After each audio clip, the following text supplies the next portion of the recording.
Hello and welcome everyone. Thank you very much for tuning in. This is a screencast-o-matic presentation and recording for the part of the lesson that has us looking at the Allied occupation of Japan. Before we get started, please let me encourage you to open up to today's lesson and to scroll down the correct section and get ready to answer the key concept questions that coincide with specific paragraphs to the reading. I'm going to walk you through sample answers from me that might help you in your constructive responses. Let's go ahead and get started, and remember that you can replay any part of this presentation for detailed clarity or repetition later on. The Allied occupation of Japan. The Second World War was a monumental turning point for nations all over the world for a variety of reasons. Entire empires collapsed under the strain of fighting such a destructive conflict, while other less influential countries gained a significant amount of power and prestige. The United States entered the war as a reluctant participant in 1941, but by 1945 the USA had emerged as a titanic industrial powerhouse that had shifted the course of conflict considerably. Now, when the war came to an end, the American government had a hand in shaping international politics and even took control of several important countries in military occupation. Now, one of the most important military occupations conducted by the United States was the occupation of Japan, and over the course of 80 months, American leadership in Japan changed the political, economic, and social landscape of the entire region forever. Question 1. Do you think the Japanese actually wanted to surrender? Why or why not? So this is an opinion-based question, but I personally think that the answer might have been a little bit yes and no.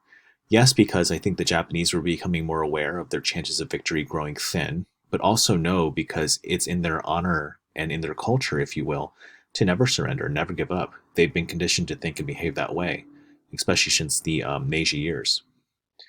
Number 2, how do you think the role of the United States changed after World War II, and where did specifically they focus their attention and efforts?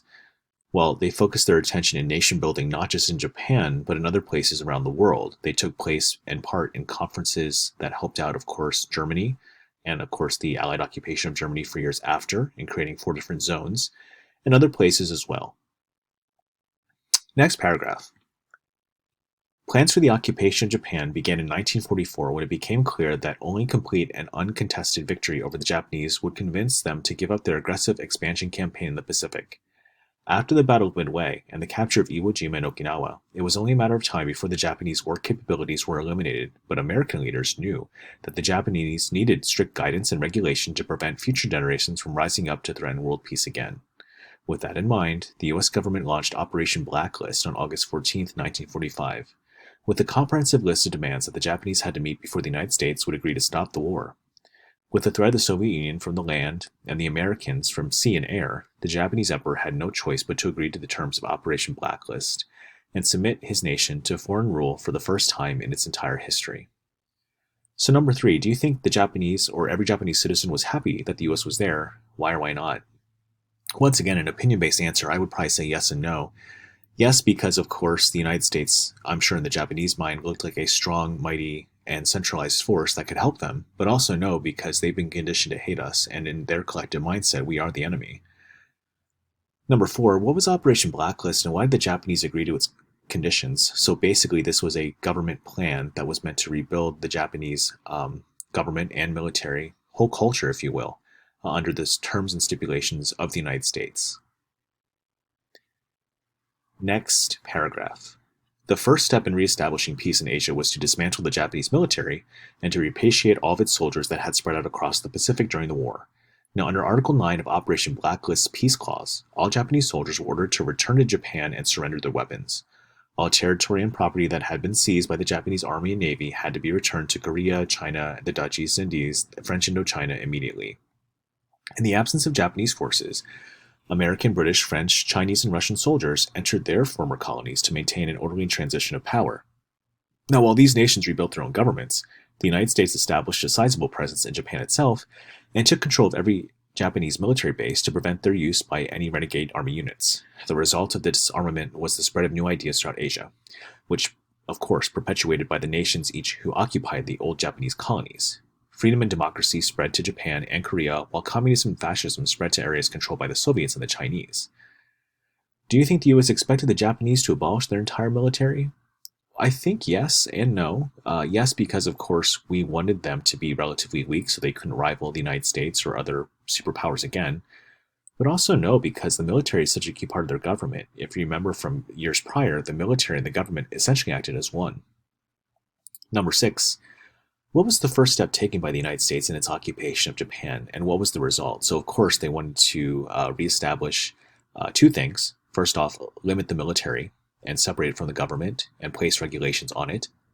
And, of course, break up the former Japanese colonies and regulate them very closely. So, of course, them and their allied powers helped them out with that. Next paragraph. With Japan's military decreasing to zero, the US was free to change Japanese lifestyles and liberalize society. Before and during the war, Japan had adopted a culture that revolved around extreme nationalism, conservatism, and fascism that bordered on the occult. In order to establish political and social stability, the US tried to eliminate this mindset and set rules and regulations that encouraged the Japanese to change their interpretations of themselves as a people and as a culture. Now, before the war, the Japanese were encouraged to think of themselves as worthless worker bees whose only purpose was to serve the emperor. But by American encouragement, they adopted the idea that each life was worth something and that they should work together to make everyone's life better, not just the emperor's. For the first time since the establishment of Bushido 700 years before, individual Japanese citizens were encouraged to work for themselves and establish a better life for their own families. How do you think the Japanese felt about adopting Western customs after World War II? Well, a little bit of a yes and no answer. They were probably happy and relieved at the same time because they were getting the help and aid and relief from a strong, secure nation, of course, the United States. But they also might have been hesitant and, very reserved and shy because they didn't know us, we didn't really know them, and a lot of changes were taking place or pace at a rapid speed. Why did the US want to change Japan's culture after World War II? What did they do to accomplish this? So as you guys are aware, culture is not only the values that people hold dear, but it's also the mindset. If we change the values of Japan, they'll be less prone to attack other countries again, and additionally, we can make their values more conducive to our needs as well.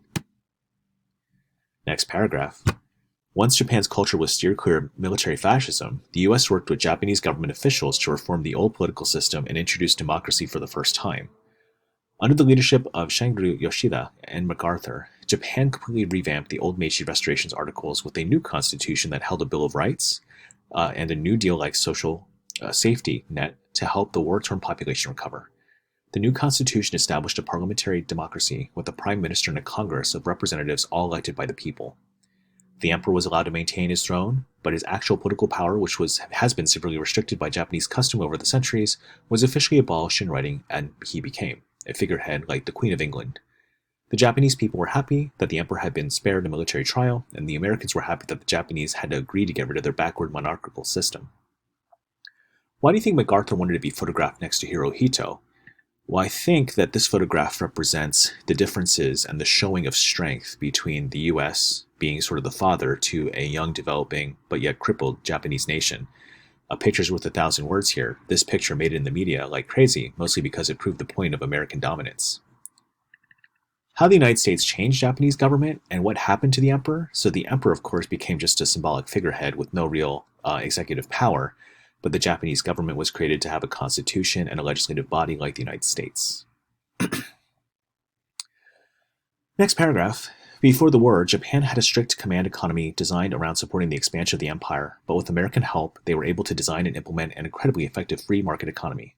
The Japanese people threw themselves into the act of building new factories, railroads, telephones, wires, and production facilities to support a new civilian economy.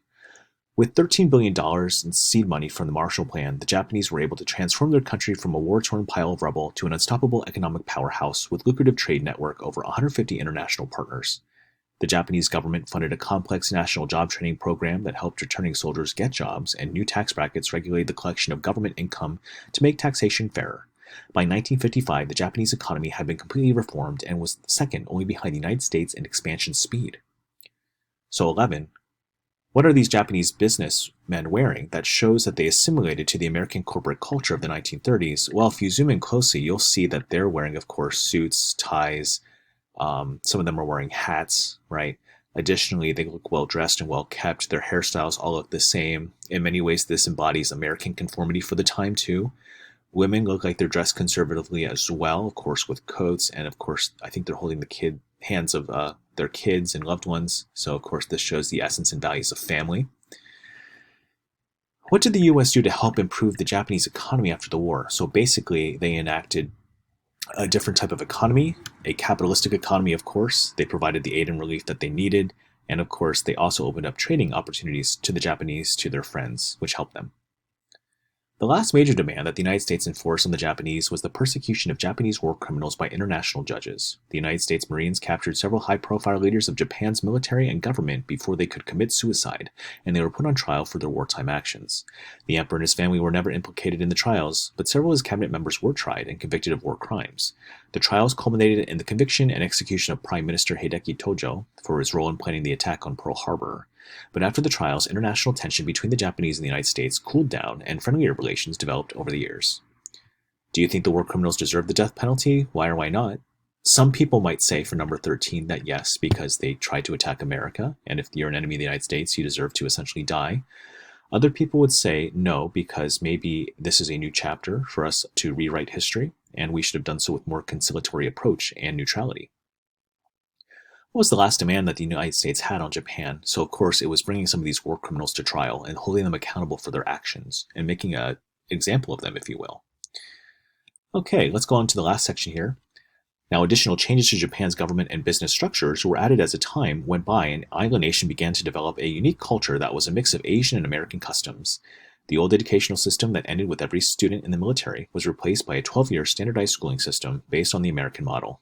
Japanese cars were replaced with American models for a period of time, and Western-style art, music, and movies dominated Japan's entertainment industry for years. Eventually, the U.S. military forces were moved to Korea to support the fight against communism, and Japan was able to rebuild its military, but it has only ever been used for defensive purposes. Today, the United States and Japan still enjoy a very friendly relationship and a lucrative trading partnership. The success of the Japanese reconstruction flew in the face of the Soviet failures in East Germany, China, and North Korea years later, and it became yet another point of contention between the superpowers in the Cold War. Let's answer these final questions together. After seeing the damage that Japan suffered in World War II, why do you think the recovery was considered a miracle? Well, probably because much of the country was literally in shambles. It was destroyed, they had no economy, and really they had no functioning government. So the fact that they came back to be not only on the same level as the United States is quite staggering when you think about development and growth. Number 16, what happened to Japan's economy and culture as a result of the American occupation? Why did the occupation end? So in a sense, what happened is that their economy and culture resembles that of the Western world and the United States specifically. And that's because of trading opportunities, outside influences, cultural advancements. And the occupation essentially ended because, of course, of other shifting priorities in the world. The Japanese, of course, looked as if they were back on their feet, and the Cold War was heating up in other places around the world where we needed to shift our attention to. So there you guys have it. Those are the reading passages, questions, and answers for this part of the lesson. Please proceed accordingly to the next part of the lesson, and good luck in your completion of it. Thank you very much for tuning in.